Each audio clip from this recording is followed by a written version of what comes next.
예레미야는 예루살렘이 멸망하기 전에 수없이 여러 번, 물론 이사야 선지자도 그렇긴 했지만 수없이 여러 번 경고했고 또 그날이 올 것이라고 예고를 했어요. 근데 예루살렘 남한국 유다 백성들은 그 말씀을 무시한 거죠. 멸시한 거죠. 그리고 하나님의 말씀을 여벌로 들은 거죠. 설마 그런 날이 오랴 하고 하나님의 말씀에 대해서 인정하지 않은 거죠.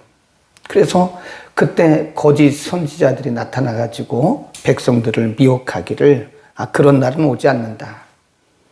그러나 하나님은 줄기차게 예레미야 선지자를 통해서 너희가 돌이키지 않으면 그날이 온다라고 말씀했고 드디어 그날이 왔고 지금 하나님께서 경고하신 대로 왕궁은 왕국대로 다 불타서 없어졌고 성전은 성전대로 다 회파되고 파멸되었고 백성들은 3번에 걸쳐서 바벨론에 끌려갔고 왕은 사람들이 보는 앞에서 죽임을 당하고 왕의 아들도도 처형을 당하고 그러니까 지금 예레미야 선지자는 눈물이 앞을 가려서 볼 수 없는 거죠. 탄식 중에 탄식을 절대 절망의 탄식을 하는 거죠. 그래서 3장에서 우리가 본 것처럼 예레미야 선지자는 우리는 지금 변명할 수도 없는 것이고 하나님이 이미 말씀하셨는데 우리가 듣지 않았기 때문에 이런 일을 당하고 있는 것이다라고 인정을 하면서 기도를 했죠. 오늘 본문도 보면 비참한 그리고 처절한 자신의 조국의 모습을 지금 그대로 묘사를 합니다. 2절에 보면 우리 기업이 외인에게 우리 집들도 외인에게 갔습니다. 끌어갔다. 이건 바벨론이죠. 바벨론에 의해서 지금 백성들도 끌려갔고 그리고 성전에 더 참 비참한 것은 하나님을 예배할 때 써야 하는 그 성전의 기명들이 다 바벨론에 끌려가서 거기서 우상을 숭배하는 데 용도로 썼다라고 하는 것이고요. 그 다음에 3절에 보면 우리는 아비 없는 외로운 자식이고 우리는 어미 없는 과부가 같습니다. 그런 자녀와 같습니다. 고아와 같아, 고아. 원래 하나님께서 유다 백성들을 사랑하시고 그들의 하나님이었을 때는요, 그들은 어디 가든지 하나님이 그들과 함께 하시는 하나님의 자녀였죠. 근데 지금은 하나님이 징계를 받고 나니까 예레미야가 말하기를 우리는 아비도 어미도 없는 그런 고아와 같습니다. 외롭습니다. 그 말이죠. 인간은 하나님이 떠나면 아무것도 사람은 그래요. 우리가 그런 걸 보면서 인간은 살았다고 볼 수가 없는 것이다. 그러니까 우리가 오늘 살아있으니까 살아있는 거지. 우리가 늘 인간의 연약함을 인정해야 됩니다. 인간이 그렇게 대단한 존재가 아니에요. 하나님이 우리를 붙들고 계실 때 우리가 이러고 저러고 하는 거지. 하나님이 우리를 놔버리시면 지금 예레미야는 그런 고백을 하고 있는 거예요. 하나님이 우리와 함께 하실 때 우리는 정말 왕자같이 공주같이 살았는데 하나님이 떠나시니까 우리는 외로운 고아만 또 못합니다. 그렇게 고백하는 거 아닙니까? 그 다음에 쭉 내려가 보면 4절에 보면 우리가 은을 주고 물을 마시며 값을 주고 섭을 얻으며 이 섭은 불쏘시개 불 때는 땔감을 의미하는 거죠. 우리가 은을 주고 물을 마시며 하나님이 은혜 주실 때는요 사방이 물이라니까요. 사방이 은혜예요. 모든 것이 다 하나님께서 베풀어 주신 은혜인데 하나님이 그들을 징계하시고 하나님이 손을 놔버리시니까 물 한 잔을 사 먹으려도 은을 달아줘야 된다니까요. 네. 그러니까 우리는 하나님이 우리에게 은혜 주실 때 일상이라고 하는 것이 은혜인 줄을 몰라요. 일상. 일상의 복이 얼마나 큰 것인가를 잘 모릅니다. 여러분, 일상의 복이 얼마나 큰지 아세요? 아침에 일어났는데 눈이 떠졌어요. 얼마나 큰 복입니까? 근데 우리는 그것이 복인 줄을 몰라요. 그것이 은혜인 줄을 모릅니다. 우리가 아침에 일어나서 내 손으로 세수를 하고 이렇게 내 발로 걸어왔잖아요. 이거 못하는 분들 수없이 많습니다. 근데 우리가 이게 은혜인 줄을 모르는 거예요. 너무 큰 것만을 바라다 보니까 일상에 대해서 감사를 못해요. 사실은 일상이 복입니다. 오늘 아침에 일어났는데 말이 안 나와요. 그럼 제가 어떻게 여기서 말씀을 전할 수가 있겠습니까? 그러니까 이게 하나부터 열까지 우리의 일상에서 일어나는 모든 일들이 하나님의 은혜인데요. 하나님이 이거를 걷어버리시면 이게 안 된다는 거예요. 이게 안 되는 거예요. 그 다음 쭉 내려가 보면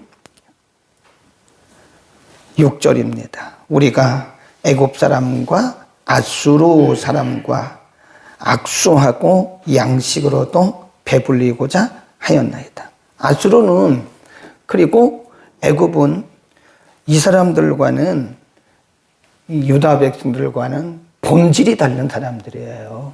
근데 양식, 그 먹을 것 때문에 사람이 못 먹으면 죽잖아요. 그러니까 먹는 것 때문에 믿음을 다 팔아먹은 거예요, 지금. 그 얘기입니다. 우리가 악수하고 양식을 얻었단 말은 우리의 믿음을 지킨 것이 아니라 우리가 먹고 사는 문제 때문에 우리의 믿음을 버렸다. 그런 얘기라니까요. 심각한 거 아니에요? 그러니까 우리가 예배하는 것도 하나님께서 은혜 주실 때 우리가 예배가 되고 또 말씀을 들어도 은혜가 되고 예배를 드려도 은혜가 되고 기도를 해도 은혜가 되는 거지. 하나님께서 이거를 뽑아버리시면요, 우리가 아무리 해도 은혜가 안 됩니다. 은혜가 안 되는 거예요. 예, 예배를 드려도 은혜가 안 되고 찬송을 드려도 은혜가 안 되고 말씀을 봐도 전혀 나하고는 상관이 없는 은혜야. 은혜라는 것은 이게 영적인 것이기 때문에요. 그래서 우리가 목숨 걸고 믿음을 지키잖아요. 그거 아무나 할 수 있는 게 아니잖아요. 나는 하나님을 섬기는 이 믿음을 지키기 위해서 나는 목숨을 걸었다. 이게 믿음을 사수하는 이런 결단은요, 은혜가 아니면 안 와요. 그런데 지금 유다 백성들은 자기의 믿음을 다 버린 거예요. 먹고 사는 문제 때문에. 그 얘기 아닙니까? 악수르와 애굽과 양식을 위해서 악수를 했다는 것은 우리의 믿음을 다 팔아먹었다. 우리는 먹고 살아야 되기 때문에 뭐 믿음도 뭐고 없다. 그런 아주 불행하고 비참한 상태를 열거를 하고 있는 것이다 하는 거고요. 그 다음에 쭉 내려가 보면 8절에 가보면 종들이 우리를 관할하며 그 손에서 건져낼 자가 없나이다. 이 종들은요, 말하자면 노예예요, 노예. 예, 이름도 그리고 인권도 없었던 그 당시에 노예들에 의해서 지금 통치를 받는 거예요. 얼마나 비참합니까? 예? 하나님의 백성들이, 영예로 왔던 그 하나님의 백성들이 어쩌다가 이렇게 노예들에 의해서 통치를 받는, 노예들에 의해서 관할을 받는 이런 불행한 상태가 됐냐 이거예요. 그러니까 이 사람이요, 말씀 떠나면 아무것도 아니에요. 하나님 떠나면 인간은 아무것도 아닙니다. 우리가 하나님 은혜 살 때 하나님의 은혜 받고 하나님의 은혜 안에서 하나님을 예배하고 살아갈 때 우리가 이러고 저러고 사람 노릇하고 사람 대접 받고 살아가는 거지. 하나님 떠나면, 우리가 하나님 떠나면 아무것도 아니고 또 하나님이 우리를 놔버리면 아무것도 아닙니다. 그러니까 우리가 믿음을 목숨 걸고 지키는 거예요. 우리가 믿음 떠나면 우리는 아무것도 아니에요. 말씀을 생명 걸고 지키는 겁니다. 아멘. 그리고 나서 이런 일들이 왜 왔나? 여러분, 우리가 어떤 위기를 만났잖아요. 어떤 문제를 만나잖아요. 어? 인간은 누구나 다 문제를 만날 수 있어요. 다 병에 걸릴 수 있고 사업이 안 될 수도 있어요. 뭐 우리가 믿음이 부족해서 사업이 망하고 기도가 부족해서 사업이 망했다고 하는 그런 이원론적인 사상을 자꾸 말하면 안 돼요. 기도해도 망하고 기도 안 해도 망하려면 망하는 거예요. 병드는 거 여러분 이것이 무슨 죄가 있어서 그렇고 내가 뭐 하나님 앞에 무슨 큰 잘못을 해서 물론 그럴 때도 있어요. 하나님께서 징계하실 때 하나님께서 우리를 깨달으라고 하나님이 징계하실 때 어떤 질병을 쓰실 수 있으나 그러나 누구나 다 병 걸립니다. 그러면 답이 안 나와요. 하나님 앞에 회개하고 하나님 앞에 돌이켜야 돼요. 거기 보세요. 7절에 이렇게 얘기합니다. 그 비참한 현실이 왜 왔는가? 5장 7절을 읽습니다. 우리 열조는 시작. 우리 열조는 범죄하고 없어졌고 우리는 그 죄악을 담당하였나이다. 우리의 죄 때문에 그렇습니다. 그런 거예요. 하나님 앞에 의로움을 주장하면 안 돼요. 에? 하나님 제가 할 거 다 했는데 왜 그런데요? 할 걸 뭘 다 해요? 하기는 우리가. 하나님 보시기에는 어림도 없는 거죠. 에? 변명하면 안 됩니다. 하나님 제가 뭐 11조를 안 했나요? 하나님 제가 뭐 주일 청소를 안 했나요? 하나님 제가 10일 새벽 기도를 안 했나요? 제가 뭐 열심히 누구 섬기지를 않았나요? 그건 내 생각이고 하나님이 보실 때는 못 미치는 겁니다. 그러니까 우리는 자꾸 어떤 문제를 만났을 때 하나님을 설득하려고 하거나 또는 우리가 변명하면 안 돼요. 하나님 죄송합니다. 잘못했습니다. 1절 가보세요. 1절. 그래서 1절 이렇게 결론을 내리죠. 1절 5장 1절 시작. 여호와여 우리의 당한 것을 기억하시고 우리의 수치를 감찰하옵소서. 7절에서 자신의 잘못을 인정하고 나서 그리고 나서 1절에 가서 뭘 구하는 거예요? 하나님의 긍휼. 하나님 불쌍히 여겨주세요. 그겁니다. 이게 살 길이에요. 우리가 자꾸 변명하고 하나님을 설득하려고 하면 이게 점점 길어집니다. 징계의 기간이 길어져요. 고난의 기간이 정말 길어집니다. 하나님 앞에 바짝 항복해야 돼요. 바짝 내려놔야 돼요. 그리고 바짝 엎드려야 돼요. 하나님 잘못했습니다. 제가 열심히 한다고 하긴 했지만 하나님 앞에 못 미쳤습니다. 하나님 잘못했습니다. 정말 잘못했습니다. 잘하겠습니다. 이러면 되는 건데 우리가 자꾸 변명하고 나 할 거 다 했는데 왜 이러냐고 이러면 안 된다니까요. 하나님을 설득하려고 그러면 안 되는 거예요. 하나님은 우리의 연약함을 다 아세요. 괜찮아요. 그냥 그대로 말하는 게 좋아요. 하나님 앞에 하나님 그렇잖아요. 지금 우리의 죄 때문에 그랬습니다. 우리의 조상들의 죄 때문에 그랬습니다. 그리고 나서 하나님의 긍휼을 구하는 하나님 그러나 우리는 망하지 않죠?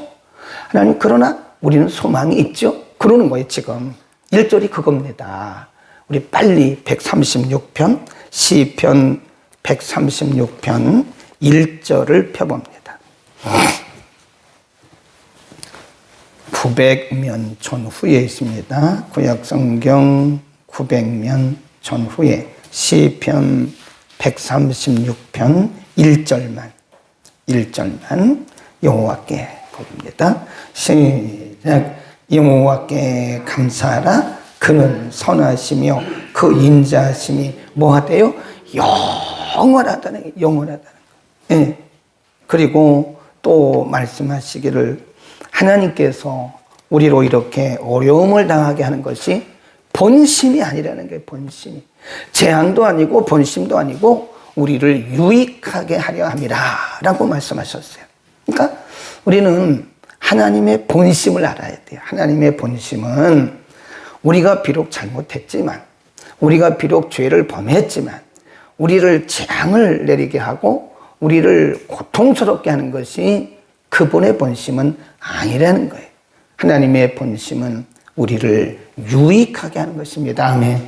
그리고 이는 소망이 생기는 거예요. 그리고 나니까 하나님의 본심은 우리를 아프게 하는 것이 아니었구나. 우리를 깨닫게 하고 회개하고 돌이키게 하기 위한 것이었구나. 하나님의 은혜는 하나님의 원래 마음은 우리를 유익하게 하기 위한 것이었구나. 그러니까 하나님 앞에 소망이 생기는 거예요. 지금 1절은 소망입니다. 소망. 거기다 써놓으세요. 가로하고 5장 1절에 하나님 앞에서 하나님 우리의 당한 것을 기억하시고 우리의 수욕을 감찰하여 주옵소서. 이 말은 하나님의 은혜를 베풀어 주옵소서 그 얘기입니다. 그러니까 우리는 어떤 경우에도 버림받지 않습니다. 어떤 경우에도. 왜냐하면 시편 136편 1절에 여호와의 선하심과 인자하심이 뭐라고 그래요? 영원하다. 영원하다는 거예요. 우리는 언약 관계예요. 아멘. 그러니까 하나님이 우리를 잘되게 하기 위해서, 바른 길로 돌아오게 하기 위해서 하나님이 우리를 잠시 동안 그냥 그렇게 징계하시고 사랑의 매를 대신 거지, 그 징계가 우리를 버린 게 아니라니까요. 하나님은 우리를 끝까지 책임져 주시는 그분의 인자심과 선하심은 영원합니다. 그래서 하나님과 우리 관계는 행위 관계가 아니에요. 하나님과 우리 관계는 무슨 관계예요? 언약 관계입니다. 언약 관계. 네. 여러분, 우리가 부부가 사는데 때로는 부부 생각이 서로 다를 수 있죠. 그렇다고 버립니까? 아니잖아요. 그렇다고 부부가 아니에요? 부부잖아요. 네, 생각이 다르고 때로는 부부 싸움을 하고 그래도 사실은 부부입니다. 그렇다고 나하고 생각이 다르다고 그래서 이미 언약을 맺었는데, 그렇잖아요. 혼인 언약을 하잖아요. 혼인 언약. 예, 결혼식을 올리고 혼인 언약을 했는데 나하고 생각이 틀리다고 그래서 헤어져요. 그건 아니잖아요. 아니, 지금 생각이 다르다고 그 사람이 내 아내가 아닙니까? 여전히 아내예요. 여전히 남편입니다.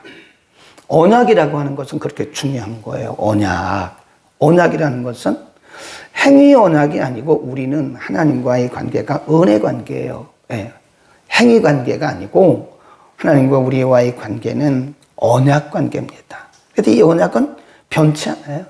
네. 하나님이 잠깐 우리를 잘되게 하기 위해서 징계하시는 경우는 있어요. 징계는 해요. 그러나 하나님은 우리를 버리는 게 아니라니까요. 그러니까 그의 인자하심과 그의 선하심이 영원하다라고 하는 것은 그분의 선하심과 인자하심이 변하는 게 아니라는 거예요. 하나님의 사랑은 불변의 사랑입니다. 불변. 그럼에도 불구하고 우리 아버지예요. 아멘. 그러니까 하나님 앞에 그냥 항복하고 들어가면 돼. 그냥 나가면 하나님이 다 감싸주세요. 그랬구나. 내가 이해한다. 그래서 그랬구나. 알아. 괜찮아. 이제는 힘을 내. 하나님 말씀하시기를 이제는 힘을 내. 내가 너를 책임질 거야. 내가 너를 끝까지 책임질 거야. 하나님이 그렇게 우리를 위로해 주시고 하나님의 자녀로 우리를 그렇게 인정해 주신, 그게 뭐죠? 언약 관계입니다. 언약 관계. 그러니까 우리는 궁극적으로 승리하는 사람들이에요. 그러니까 일시적인 일들을 바라보고 너무 절망하고 낙심하고 그러면 안 돼요. 그냥 과정의 과정. 하나님의 자녀로 온전해져 가는 과정 중에 있는 건데 우리는 그 과정을 보고 너무 낙심하고 좌절하고 때로는 다른 사람들을 정죄하고 절망하고 이런, 그것은 하나님의 백성들의 자세가 아닙니다. 예, 영원하신 사랑과 인자를 가지신 그분의 선하심과 인자하심은 영원하다니까요. 변하지 않아요. 그러니까 우리는 담대해야 됩니다. 그럼에도 불구하고 우리는 담대할 수 있는 거예요. 아멘. 우리는 그분의 자녀예요. 영원하신 사랑을, 불변의 사랑을 가지신 그분의 자녀이기 때문에요. 네. 우리가 누가복음에 보면 탕자의 비유가 나오잖아요. 탕자. 네. 둘째 아들이, 그래서 탕자라고 그러는 거예요. 둘째 아들이 아버지의 유산을 미리 달라고 떼를 써요. 자식을 이기는 부모가 없잖아요. 그러니까 둘째 아들에게 그 유산의 일부를 주었어요. 그러니까 아버지가 평생 모은 돈입니다. 그 평생 모은 돈을 가지고 허랑방탕하는 거예요. 어떻게 썼는지도 몰라요. 네. 돈 떨어지니까요. 사람은 돈 떨어지면 정말 추해집니다. 추해져요. 네. 그러니까 그렇게 허랑방탕하고 돈 떨어지니까요. 사람들이 돼지 먹이는 그런 직업도 안 줘요. 당신에게 우리가 줄 수가 없다. 그러니까 사람이 아주 비참해지면 정신이 번쩍납니다. 이 둘째 아들이 그때 정신 난 거예요. 우리 아버지 집에 가면 이 종들보다 훨씬 나은 사람들이 많은데 나는 여기서 굶주려 죽는구나. 그리고 그때 깨달은, 내가 아버지께로 돌아가자.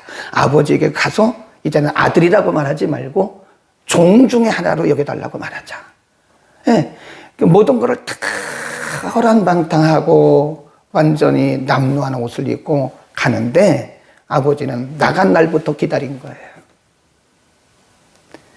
둘째 아들이 그 탕자가 모든 것을 다 허랑방탕해버린 아들이 저기서 쩔룩쩔룩하고 완전히 폐인이 돼가지고 돌아오는데 아버지는 문 입구에 섰다가 막 뛰어가가지고 그 아들을 끌어안고 입을 맞추고 이제 왔니? 이제 왔니? 내가 너를 기다리고 있었다. 내가 너를 기다리고 있었다. 그러면서 그 아들을 맞아주고 입을 맞추고 집에 데리고 가서 옷을 탁 벗기고 목욕을 시키고 새로운 옷을 입히고 금가락지를 껴주고 그리고 잔치를 벌이잖아요. 그게 바로 우리의 모습이에요.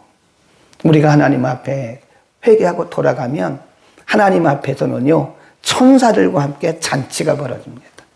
네, 거기 보면 그 아버지가 그 탕자를 너 어떻게 다 이러냐 한마디도 꾸중하지 않았어요. 아버지 앞에 돌아온 그 자체만으로도 아버지는 기뻐서 잔치를 벌인 겁니다. 우리가 하나님 앞에 돌이키면 하나님이 묻지도 따지지도 않습니다. 우리를 알아주시고 안아주시고 용서해 주시고 새 은혜를 주시고 아멘. 오늘 아침에 우리는 하나님의 인자와 영원하신 인자와 그리고 선하심을 우리가 믿고 일시적으로 나타나는 그런 어려움 때문에 우리가 기죽지 말고 낙심하지 말고 하나님의 그 영원한 언약을 바라보면서 소망 가운데 살 수 있기를 축원합니다. 아멘. 우리 백영애 성도님은 조금 앞으로 나오시면 제가 축도 끝나고 나서 안수하겠습니다. 예, 잠깐 앞으로 나오시면 되겠습니다. 기도하겠습니다. 걸어가신 우리 아버지, 오늘 아침에 우리를 특별히 예레미야의 간절한 기도를 통해서 하나님의 사랑의 불변하심과 하나님의 선하심과 인자하심의 영원함을 알게 하시고 우리가 그럼에도 불구하고 하나님 앞에 나아갈 수 있는 은혜 주시니 감사합니다. 탕자가 비참한 자신의 모습을 깨닫고 하나님 앞에 돌아갔을 때, 아버지 앞에 돌아갔을 때 아버지는 그를 책망하거나 그의 죄를, 지나간 죄를 지적한 것이 아니라 그를 받아주고 큰 잔치를 벌였던 것처럼 우리가 비록 하나님 앞에 범죄했고 하나님 앞에 실수와 허물이 있지만 깨닫고 회개하고 돌아갈 때에 하나님께서 우리를 받아주시고 맞아주시고 새 은혜를 주심을 믿습니다. 거룩하신 아버지, 영원하신 하나님의 긍휼과 자비를 믿게 하시고 평생 감사하면서 우리의 생명 바쳐 하나님을 섬기고 또 예배할 수 있도록 은혜를 통하여 주옵소서. 하나님 아버지, 오늘 주의 날입니다. 오늘 전 지구촌에서 하나님을 예배하는 주의 백성들을 위로하시고 축복하시고 오늘도 이전에서 드리는 유치부, 유년부, 중고등부, 청년대학부 오전 예배, 특별히 오늘 3인 3색 첫날 박광보 목사님을 모셔서 우리가 함께 은혜 나눌 때 역사하시고 영어 예배까지도 하나님 큰 은혜 주옵소서. 오늘 전국 한국교회 전체가 모이는 연합 큰 기도의 날입니다. 날씨도 조장하시고 오가는 성도들의 발걸음을 지켜주시되 특별히 이 나라에 반드시 악법이 통과되지 않도록 포괄적 차별금지법이 통과되지 않도록 하나님 막아 주옵소서. 예수 그리스도의 이름으로